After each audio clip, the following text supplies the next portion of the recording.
আসসালামু আলাইকুম দর্শক। সোহরাব হাসান প্রথম আলোর যুগ্ম সম্পাদক ও কবি, তিনি একটা মতামত কলাম লিখেছেন প্রথম আলোতে। 6 মাসেই আওয়ামী লীগ এত চাপে কেন, এই শিরোনামে। আসলেই তাই, যেই বক্তব্য তিনি বা তথ্য তুলে ধরেছেন, যে ঘটনা প্রবাহর উপরে তিনি বিশ্লেষণ করেছেন, খুবই প্রাসঙ্গিক।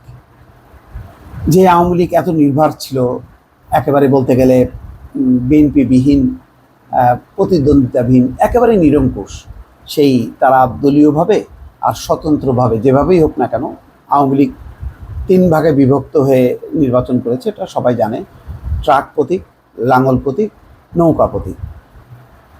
আর এর বাইরে যারা কিছু আছে, ছুটকা ভাটকা মনে করেন যে জাতীয় পার্টি, তো তারাও আসলে আওয়ামী লীগ, মূলত বড় আকারের আওয়ামী লীগ। তো এত নিরঙ্কুশ থাকার পরেও তিনি বলছেন যে আওয়ামী লীগের নেতাদের সঙ্গে যখন কি একান্তে আলাপ করেন, তখন তারা আসলে খুবই হতাশ এবং তাদের বেদনা ভারাক্রান্ত মুখ তিনি দেখতে পান। কেন দেখতে পান, তার কয়েকটি বড় বড় ঘটনা সেখানে তিনি এনেছেন। যেমন আনারুল আজিম আনার, বেনজির এবং আজিজ কাণ্ডে পুরো দল কিন্তু আসলে একটা ঝাঁকুনির মধ্যে পড়েছে। যে তাদের যে দুর্নীতির চিত্র, সেটা ভয়াবহ। যে এই শত শত কোটি টাকা তাদের তহবিল থেকে বিভিন্ন প্রান্ত থেকে বের হয়ে আসছে, তাতে কি এদেরকে দল থেকে অস্বীকার করা যায়? বলা যায় যে আনারের দুর্নীতি শুধু আনারের, আজিজের দুর্নীতি শুধু আজিজের, বেনজিরের দুর্নীতি শুধু বেনজিরের? না, বলা যায় না। এবং বলা যায় না বলেই দেখেন যে একদিকে বেনজিরের বিষয়টা যেমন চাপা দেওয়া সম্ভব হয়নি, আবার বেনজিরকে ওন করা বা বেনজিরকে দেশে রাখাও সম্ভব হয়নি। যার কারণে কিন্তু বেনজির আজকে ধরাছোঁয়ার বাইরে। কেননা এক বেনজিরকে টানতে গেলে ছোট ছোট অসংখ্য বেনজির সামনে এসে হাজির হবে, তো সেটা আরও বিব্রতকর হবে। ফলে এখন এমন একটা পরিস্থিতি, যেই পরিস্থিতি মোটামুটি খোলাসা হয়ে গেছে। দলের ভিতরেও এটা নানামুখী আলোচনা চলছে। তাহলে দলের জন্য যারা এত ত্যাগ তিতিক্ষা দিচ্ছে, তাহলে দিন শেষে তারা কি পাচ্ছে? দিনকে দিন এই যে টানা 15 বছর শেষে আউটকামটা কি? দল কি খুব ভালো অবস্থায়? দল কি খুব শক্ত অবস্থায় থাকলো? দলকে নিয়ে কি গর্ব করার মতন কিছু থাকলো? না, থাকলো না। বিএনপির ব্যর্থতা নিয়ে বলা যেতে পারে, এখন যেমন তারা বলতেই পারে বিএনপির দলের রদ বদলের মধ্যে দিয়ে বিএনপি আরও ক্ষয় হবে, সুতরাং একটা উল্লসিত। না, বিএনপির ক্ষয়, তার বিপরীতে কি আওয়ামী লীগের জয় হচ্ছে? এটা কি কেউ আওয়ামী লীগের যারা সত্যিকার ভালোবাসেন, তারা কি বুকে হাত দিয়ে বলতে পারবেন? না, বলতে পারবেন না। তারপরে দেখেন নিত্যপণ্যের দাম আকাশ ছোঁয়া, লাগামহীন, এর কোনো কন্ট্রোলটাই নেই।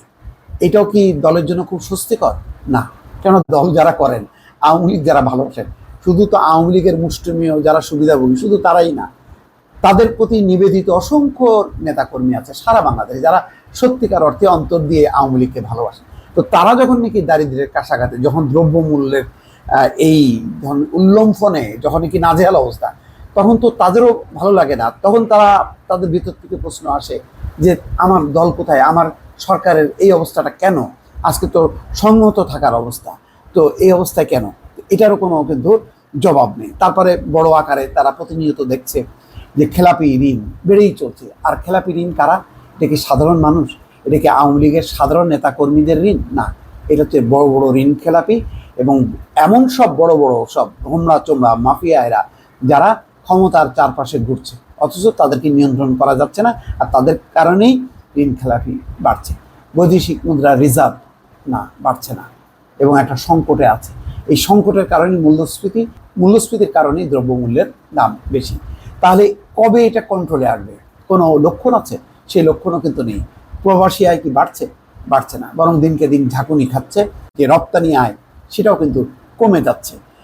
যেখানে ব্যবসায়ীরা নিজেরা শঙ্কার মধ্যে আছে, নিজেরাই একটা অস্বস্তির মধ্যে আছে, সেখানে বাড়তি যে বৈদেশিক মুদ্রার যে রিজার্ভ বাড়বে, তার লক্ষণটা কোথায়?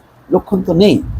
তারপরে এই যে উপজেলা পরিষদ নির্বাচন ক্ষমতায় আসার পর, উপজেলা পরিষদ নির্বাচন নেওয়ার পরে দেখা গেল যে সমস্ত জায়গায় এমপিদের কর্তৃত্ব, তারা কারো কথাই শুনছে না, দলের কথা শুনছে না। এমপিদের রাজত্ব, এই লেখাতেও তিনি বলছেন যে এটা হচ্ছে একটা এমপি তন্ত্র প্রতিষ্ঠা হয়েছে দেশে। যাদের বাইরে আর কেউ নেই, তাদের অধীনে উপজেলা, থানা, ইউনিয়ন, প্রশাসন, পুলিশ, সব কিছু। তা এই এমপি তন্ত্রের সঙ্গে আওয়ামী লীগের যে রাজনীতি, সেই রাজনীতির কি মিল আছে?